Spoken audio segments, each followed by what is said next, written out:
नहीं कर रही हूँ मैं। Just give me minute. मैं आज का टॉपिक जो है, हमारे जो आज के स्पीकर है मिस्टर मुकेश बंसल।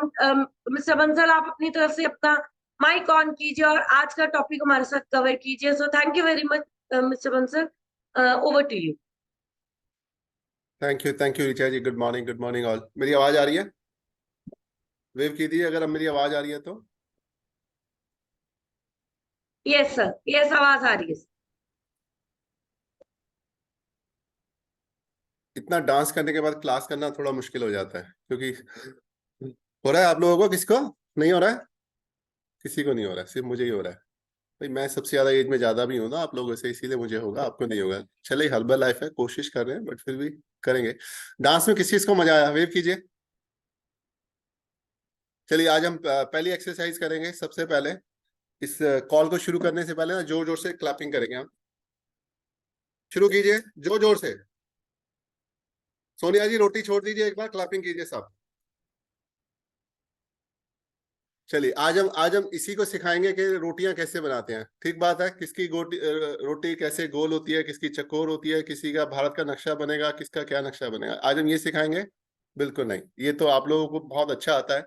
और ये तो मतलब आप मुझे सिखा सकते हैं, मैं आपको बिल्कुल नहीं सिखा सकता हूँ। और मैंने बहुत कोशिश किया, जब मैं छोटा था तो रोटी बनाने के लिए, तो कभी मेरी गोल रोटी नहीं बनती थी, तो मैं बनाता था पहले चकले पे, और फिर एक कटोरी या उसको करके ऐसे करके साइडों को निकाल देता था, तब मैं रोटी बनता था, और वो फिर कभी फूलती नहीं थी मेरे से रोटी। चलिए, मैं अपनी अपनी शेयर स्क्रीन करना चाहूंगा। अब आपको मेरी स्क्रीन नजर आती है तो वेव कर दीजिए please. Very good, very good.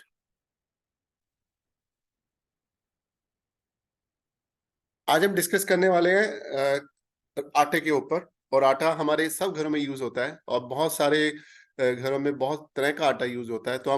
तो हम डिस्कस कर रहे थे कि आज हम लोगों को क्या नई चीज सिखा सकते हैं। तो हमने कहा आज हम एक ऐसी आइटम को चूज करते हैं जो हर घर में यूज होती है, और काफी लोगों को पता है इसके बारे में। हम सिर्फ उसको और थोड़ा डिटेल्स में डिस्कस करेंगे, और काफी चीजें इसमें ऐसी होंगी जो शायद आपने नहीं सुनी होगी। अगर नहीं सुनी है तो कॉपी पेन लेके बैठिए और नोट कीजिए। और ये बहुत अमेजिंग सेशन होने वाला है नॉलेज के लिए, तो आप प्लीज अटेंटिव हो जाइए।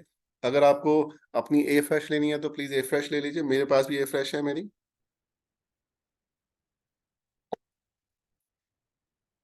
चलिए, पहले हम ना थोड़ा ये डिस्कस करते हैं आटे कितने तरह के हम लोग यूज करते हैं, और इस कॉल्स को हम इसको ब्रॉडकास्ट भी करते हैं बाद में। तो ये कॉल्स हमारे फेसबुक और बाकी मीडिया पे जाती हैं। तो हम सिर्फ इंडिया में जो जनरली जो फ्लोर्स अवेलेबल होते हैं वो डिस्कस करेंगे। जैसे मैं अभी दोहा से कॉल ले रहा हूँ, ये, और दोहा से कॉल कर रहा हूँ। और यहाँ पर ये सारी तरह के आटे नहीं मिलते हैं, लेकिन इंडिया में लगभग ये सभी तरह के आटे मिलते हैं। और जो सबसे पॉपुलर आटा होता है, कौन सा आटा होता है सबसे पॉपुलर? बोलेंगे कैसे? सब अनम्यूट है। मैं भी कैसे क्वेश्चन पूछ रहा हूँ कि जब आप अनम्यूट है तो बोलेंगे कैसे? सिर्फ आपकी मुंडी है ना, उसको हिला सकते हैं ऐसे, या मुंह से बोल सकते हैं। मैं देखूंगा कौन ठीक बोल रहा है, कौन बनेगा करोड़पति। चलें। चलिए, सबसे पहले आइटम होता है आटा, व्हीट आटा। ये सभी के घरों में होता है, सबके घर में होता है। वेव करते रहिए जिस जिसके घर में होता है। कहते क्या यार, वेव करते करते थक गए, पहले इतना डांस कराते हैं फिर वेव करते हैं। और वो भी सैटरडे के दिन, एकादशी का दिन है। कुछ लोग फास्टिंग भी कर रहे होंगे, सावन मास चल रहा है। मैं फास्टिंग कर रहा हूँ एकादशी के दिन। बहुत मजा आता है फास्टिंग करने में, क्योंकि हर्बल लाइफ का और उसमें काफी कुछ सीखने को मिलता है। और सेकंड जो आटा हम यूज करते हैं उसे मैदा बोलते हैं। सभी को पता है वीट के आटे से ही मैदा बनता है, और वो एक ऑल पर्पस वीट फ्लोर बोला जाता है उसको। और वो हर चीज में आजकल मैदा अवेलेबल है। तो ये सेकेंड हम जो होता है। और तीसरा होता है राइस फ्लोर। राइस फ्लोर से हम लोग जैसे इडली या और चीजें बनाते हैं, तो वो भी होता है। मैं सिर्फ लिस्टिंग दिखा रहा हूँ आपको, ये अभी हम डिस्कस इसके बारे में नेक्स्ट स्लाइड्स में करने वाले हैं। और तीसरा होता है बेसन। बेसन घरों में पकौड़ों के लिए बहुत यूज होता है। अब हम जब से हर्बलाइफ ज्वाइन किया, मुझे पकोड़े कम मिल रहे हैं, नहीं मिल रहे हैं, बल्कि मुझे बोला जा रहा है पकोड़े मत खाइए नहीं तो हम पकोड़े हो जाएंगे, तो इसीलिए बंद हो गया ये।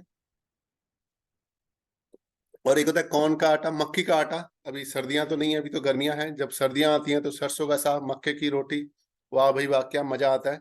लेकिन वो भी अब बंद हो गया है, तो मक्के की रोटियां यहाँ पर। और तीसरा होता है कुट्टू का आटा। कुट्टू का आटा भी हम लोग फास्टिंग में यूज करते हैं कुछ जगह पर। मैंने ये इंडिया में तो बहुत, दिल्ली में तो बहुत यूज होता है। जब हम फास्ट करते हैं तो हम कुट्टू का आटा हम यूज करते हैं। और तीसरा होता है रवा या सूजी। वाह वाह वाह वाह, हलवा, सूजी का हलवा, सब पानी आ गया आज तो सवेरे सवेरे।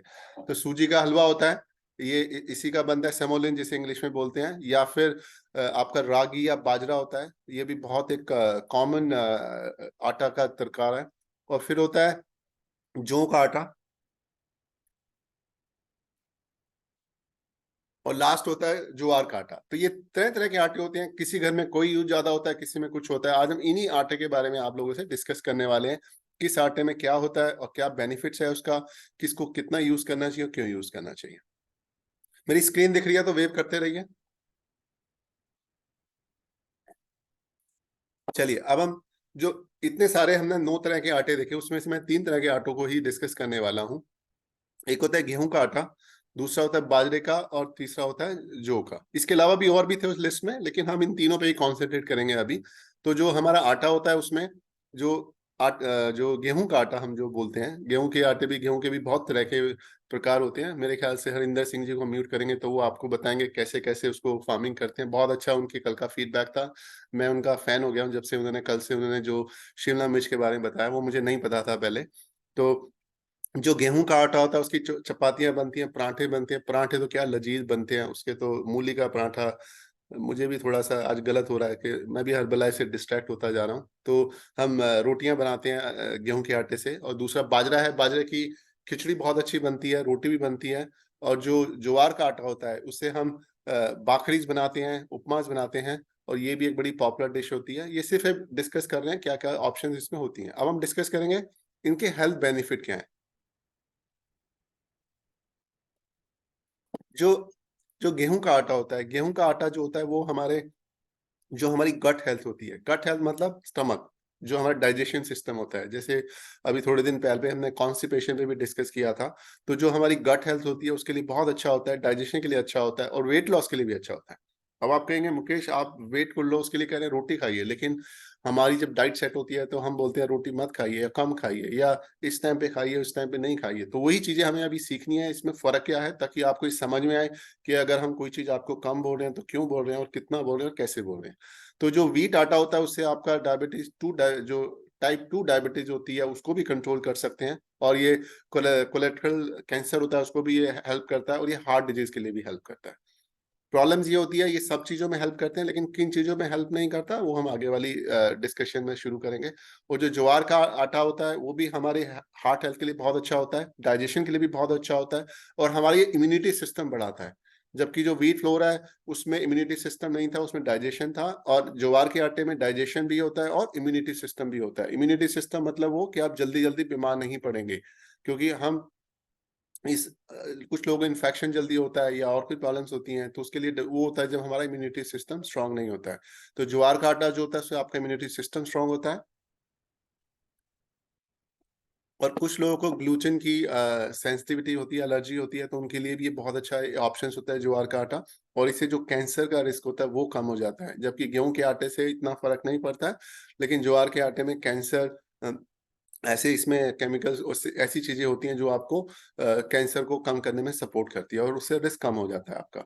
और तीसरा होता है बाजरा। बाजरे की रोटी अभी इतनी पॉपुलर नहीं होती क्योंकि बनाने में बहुत तकलीफ होती है। और लेकिन ये वेजिटेरियन के लिए बहुत अच्छी एक ऑप्शन है, और ये भी आपका डाइजेशन को बहुत अच्छा रखता है। और इससे भी आपका कोलेस्ट्रॉल लेवल, इसमें कोलेस्ट्रॉल कम होता है। जैसे हमने व्हीट फ्लोर में भी देखा टाइप 2 डायबिटीज कम होती है, इसी तरह से बाजरे से भी आपका कोलेस्ट्रॉल लेवल कम होता है, और कैंसर का भी रिस्क कम हो जाता है इससे। और ये लंबे टाइम के लिए फुल रखता है। शायद आपने देखा होगा जिस दिन आप बाजरे का कोई भी चीज खाएंगे घर पे, चाहे वो खिचड़ी खाएं या फिर रोटी, या किसी भी रूप में या किसी भी फॉर्म में अगर आप खाते हैं, तो आपको ज्यादा देर तक आपका पेट भरा रहता है और आपको भूख जल्दी नहीं लगती। तो ये एक बेनिफिट होता है जो बाजरे की उससे होता है।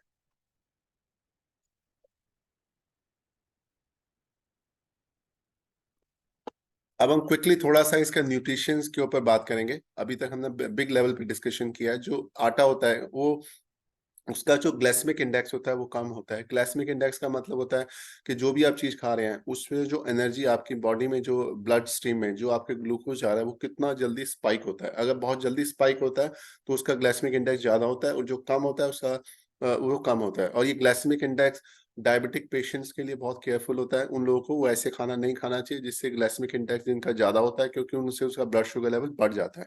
तो जो गेहूं की रोटी होती है उससे उनका ग्लाइसेमिक इंडेक्स कम होने की वजह से, और इसमें विटामिन ई और आयरन होता है, इसीलिए बहुत बेनिफिशियल हो सकता है कंपैरेटिवली बाकी उसके अलावा। और जो बाजरा होता है उसका भी लोअर ग्लाइसेमिक इंडेक्स होता है, और उसमें प्रोटीन भी ज्यादा होता है, प्रोटीन और फाइबर,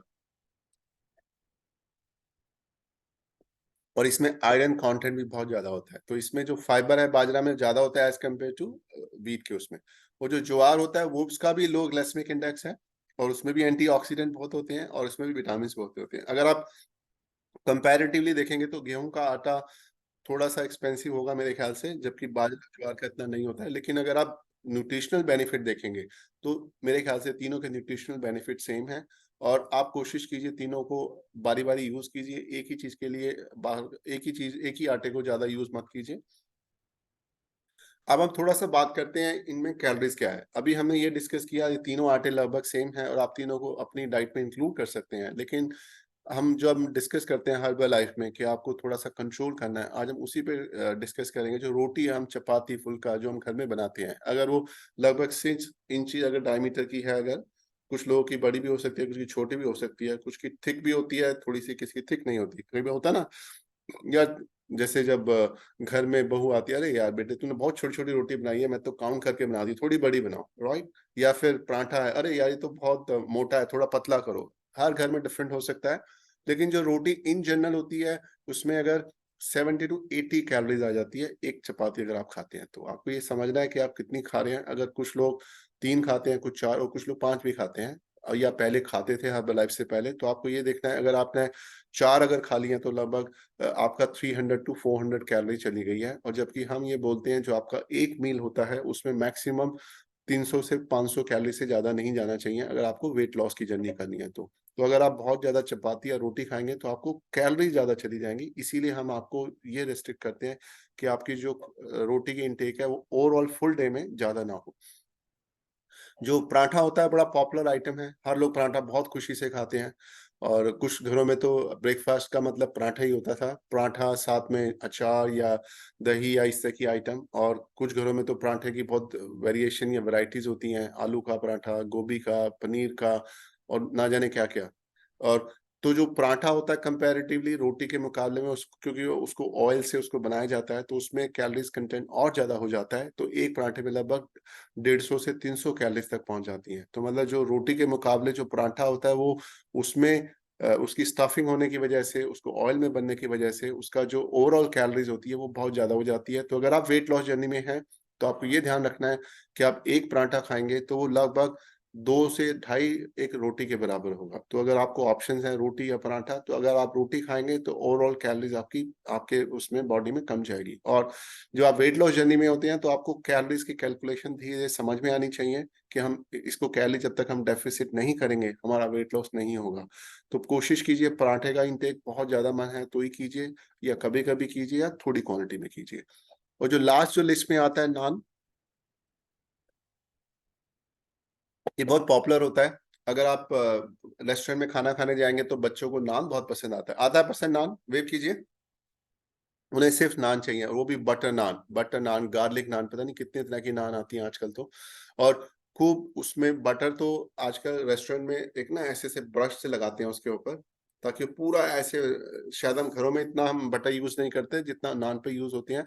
और जब उसमें जो स्टफिंग होती है बहुत ज्यादा उसमें कैलोरीज वाली स्टफिंग हो जाती है अगर चीज डाल दिया जाता है तो एक नान में, ये मैं एक जनरल गाइडलाइंस बोल रहा हूँ, इसका मतलब ये नहीं है बिल्कुल एग्जैक्टली इतना होती है, क्योंकि ये डिपेंड करता है थिकनेस पे, ये डिपेंड करता है कितनी बड़ी या छोटी है, और उसमें क्या क्या फिलिंग की गई है, और किस तरह का उसमें जो आटा तरह का यूज किया गया है। लेकिन इन जनरल जो नान होती है उसमें 300 to 400 कैलोरीज हो जाती हैं। तो यानी कि अगर आपको ऑप्शन दी जाए रोटी पराठा नान, तो नान में कैलोरीज बहुत ज्यादा होंगी। अगर आपको जब भी खाना ऑर्डर कर रहे हैं या बाहर जाके खाना खा रहे हैं, तो अगर आप नान खाते हैं तो आपको ये समझना है अगर आपने 2 नान अगर ले लिए हैं तो लगभग आपकी 600 कैलोरीज आपने खा ली हैं। और आपको नान के साथ साथ आप खाली नान थोड़ी खाएंगे, आप उसके साथ सब्जी भी लेंगे, हो सकता है कोई सूप भी लें, हो सकता है सलाद भी लें, हो सकता है कोई आप डेजर्ट भी मीठा भी लें। तो ये सब अगर आप पूरा खाएंगे तो आपका जो कैलोरीज इंटेक होगा उस लंच का या डिनर का लगभग 600 से 700 कैलोरीज हो जाएगा।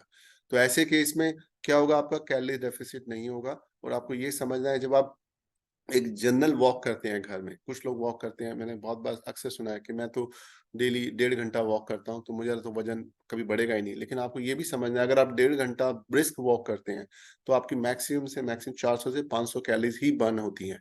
तो अगर आप 1.5 घंटा वॉक करेंगे तब जाके 1 नान या 2 नान का आप जो कैलोरीज गेन कर रहे हैं वो कम होगा। तो अगर आप नान खा रहे हैं तो आपको केयरफुल रहना है।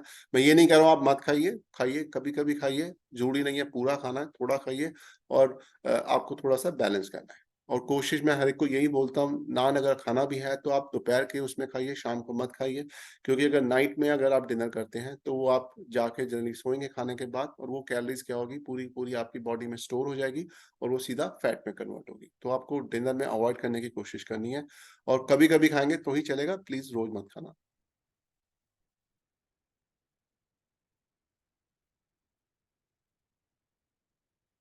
जो हम आटा घरों में यूज़ करते हैं, मुझे लगा एक ब्रॉड मैं आपको कंपैरिज़न दे देता हूँ। जो एक गेहूँ का आटा होता है, तो अगर 100 ग्राम्स का अगर आप गेहूँ का आटा लेंगे तो उसमें 340 कैलोरीज़ आ जाती हैं।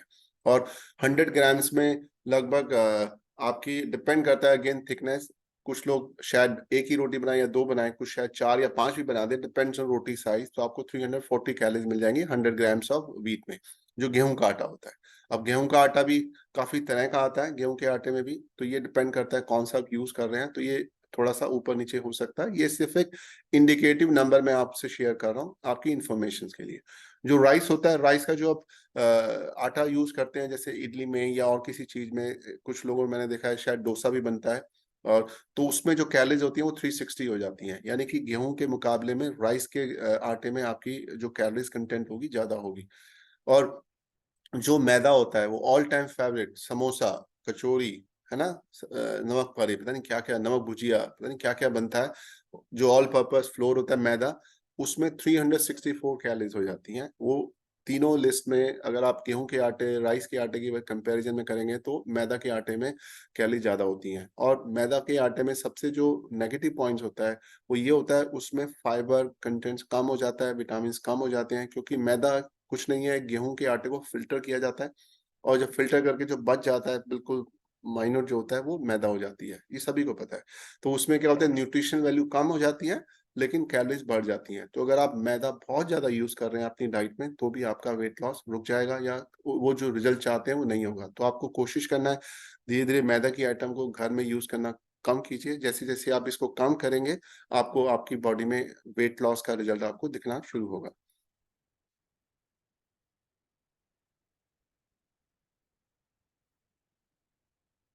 अब हम एक चीज़ और डिस्कस करेंगे, जब हम आटा होता है, हमारे पास 2 ऑप्शंस होती हैं, या तो हम रेडीमेड आटा लें या हम घर में खुद पिसवा के लाएँ या घर में पीसें। अब तो एक बहुत अच्छा ऑप्शन हो गया, मैंने देखा है घरों में कुछ लोग मिनी छोटी-सी चक्की रखते हैं, उसमें फ्रेश गेहूँ डालते हैं और वो आटा पिस जाता है घर में। काफ़ी लोगों को मैंने देखा है। और लेकिन वो पुराने वाला टाइम था, मुझे अभी भी याद है जब मैं छोटा था तो हम लोग साइकिल पे रख के लेके जाते थे चक्की पे और वहाँ पे पिसवाते थे। लेकिन अब तो क्या है, नहीं, ये सब कोई झमेले किसी को नहीं चाहिए, टाइम की कीमत है, हर कोई ऑर्डर करता है या फिर रेडीमेड लेकर आता है। लेकिन आपको ये समझना है, जो रेडीमेड आटा होता है, उसके अंदर जो आटा, जो आप चाहे गेहूँ का लीजिए, चाहे ज्वार का लीजिए, चाहे और कोई भी तरह का आटा या मैदा लीजिए, तो उसमें क्या होता है, वो आटे को वो जब प्रोसेस्ड करते हैं, वो बड़ी मशीनों से इतना प्रोसेस किया जाता है, हाइली प्रोसेस्ड होता है, जो उसकी न्यूट्रिशनल वैल्यू होती हैं, जो घर में आप आटा बनाएँगे उसके मुकाबले कम हो जाती हैं। और उसको, उनकी शेल्फ लाइफ रखना होता है उनको ये रखना होता है, जब वो आटा बना रहे हैं तो लंबे टाइम के लिए चले, तो इसलिए वो उसमें प्रिजर्वेटिव भी डालेंगे ताकि वो आटा जल्दी खराब ना हो, क्योंकि वो पैकिंग में बेचेंगे, बिकने में इसीलिए आपने देखा होगा जो आटा होता है, जब आप एक्सपायर्ड हो जाता है तो उसको खराब हो जाता है। तो इसीलिए जो जो रेडीमेड आटा होता है उसमें ये थोड़ा-सा उसकी न्यूट्रिशन वैल्यू कम होती है, प्रिजर्वेटिव कम होती है, और वो फ्रेशनेस उसमें कम होती है, क्योंकि जो आटा आप घर में यूज़ कर रहे हैं, जो आप भले ही आप कल खरीद के लाए हैं, लेकिन वो आटा हो सकता है जब बना था फैक्ट्री में या जहाँ भी बनता है ये, हो सकता है उसको 4-5 हफ्ते, या हो सकता है 2 महीने या 1 महीना भी लग गया हो। तो जब तक वो आटा बन के आप यूज़ करना शुरू करेंगे तो फ्रेशनेस उसमें कम होगी। तो जब आप अपने घर में अपने आप आटा बनाते हैं या चक्की पे पिसवा के आते हैं तो उसकी फ्रेशनेस ज़्यादा होती है। और कभी कभी क्या होता है जब आप रेडीमेड आटा लेते हैं तो उसमें कस्टमाइजेशन नहीं पॉसिबल होता है, क्योंकि आप एक ही तरह का आटा लेते हैं। लेकिन कुछ आटे आजकल तो मल्टीग्रेन्स आटा भी पॉसिबल हो गया है, तो आप वो भी यूज कर सकते हैं। जब आप मल्टीग्रेन लेते हैं तो डिफरेंट ऑप्शंस होती हैं। या जब हम आटा पिसवाते थे तो हम बोलते थे इसमें चना भी डाल दीजिए, बोलते थे, कुछ लोग बोलते थे या नहीं बोलते थे। लेकिन वो आज मल्टीग्रेन एक ऑप्शन है, वो भी आप यूज कर सकते हैं।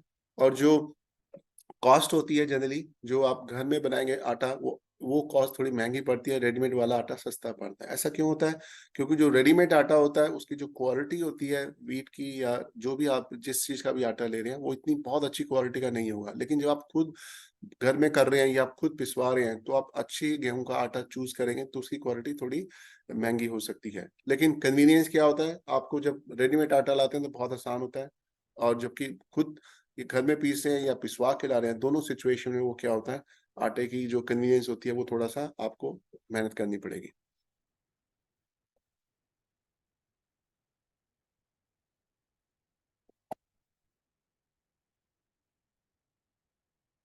अब थोड़ा सा हम एक दो चीजें और डिस्कस करेंगे आटे के बारे में। उसमें जो गेहूं का जो आटा होता है वो ग्लूटेन फ्री नहीं होता है। ये ग्लूटेन फ्री, कुछ लोगों को एलर्जी होती है, उनके लिए ये गेहूं का आटा अच्छा नहीं होता है, क्योंकि वो ग्लूटेन फ्री नहीं होता है। और उन लोगों को थोड़ा सा, ये गेहूं के आटे को जिनको भी एलर्जी होती है ग्लूटेन की, उनको बोला जाता है कम यूज कीजिए। और जो बाजरे का आटा होता है उसमें जो उसका जो फ्लेवर होता है बहुत स्ट्रांग होता है, और उस स्ट्रांग फ्लेवर को हर कोई को इतना जल्दी पसंद नहीं आता है। और उसका जो खाना बनाने का जो रोल बनाते हैं, डफ या जो भी आप रोटी बनाते हैं, वो थोड़ा सा मुश्किल होता है। तो हो सकता है कुछ लोगों को ये जल्दी बने ना, या जल्दी पसंद ना आए। और जो ज्वार होता है वो इतना जल्दी खाने में, इतना जल्दी वो पकता नहीं है, बनता नहीं है, थोड़ा सा बनाने में मेहनत लगती है, वो आपको मुझसे ज्यादा पता है। तो इसीलिए भी वो इतना ज्यादा पॉपुलर नहीं होता है घरों में। और बच्चों को आप बाजरा और ज्वार की रोटी देंगे तो कहेगा मम्मी क्या हो गया, आपको क्या दे रहे हैं? तो मुझे नहीं लगता किसी घर में ऐसा कोई होगा फैमिली मेंबर जिनको ये रोटियां ज्यादा पसंद आती हैं। लेकिन आप थोड़ा सा, आपको ये करना है, अपने किचन में वैरायटीज दे सकते हैं। इन खाने को ऐड करने से उनको एक ऑप्शंस मिलेगी। आप खुद भी यूज कर सकते हैं, और आप कोशिश कर सकते हैं आपके घर में आपके फैमिली मेंबर भी यूज करें। अब हमने डिस्कस किया इतनी चीजों के बारे में, हम थोड़ेंगे कि क्या मतलब वो ऑप्शंस क्या है हमारे पास। तो जैसे मैंने बोला, आपका जो गेहूं का आटा होता है, आप गेहूं के को ज्यादा यूज कीजिए। और जो मैदा होती है घर में, मैदा को कम यूज कीजिए। और जब आप बाहर से भी आप चाहे ब्रेड लेकर आ रहे हैं या और भी कोई भी आइटम लेकर आ रहे हैं, आपको कोशिश करना है रिफाइंड फ्लोर यानी कि मैदा, उसको कम यूज करना है और आटे को ज्यादा यूज करना है, ताकि वो एक हेल्दी ऑप्शन है और उसमें फाइबर होगा। जबकि मैदा में फाइबर खत्म हो जाता है, न्यूट्रिशन वैल्यू कम होती है।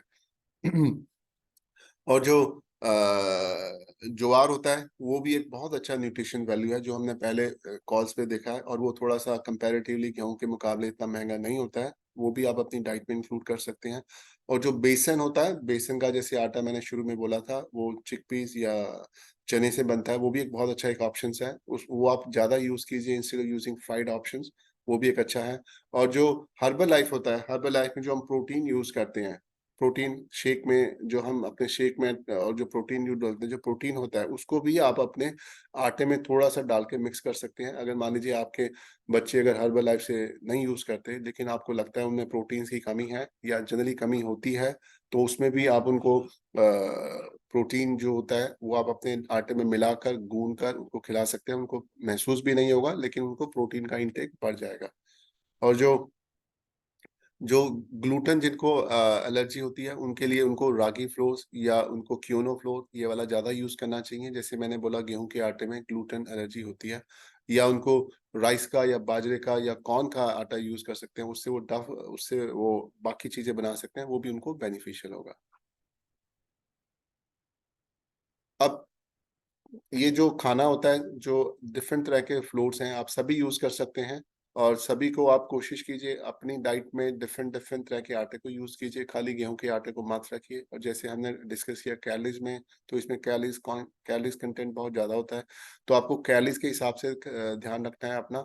और अपने डाइट के हिसाब से आप अपने कोच से डिस्कस कर सकते हैं, वो आपको गाइड करेंगे कि आपको कितनी रोटी या कितना जो भी आप बनाते हैं राइस से, वो कितना आपको यूज करना है।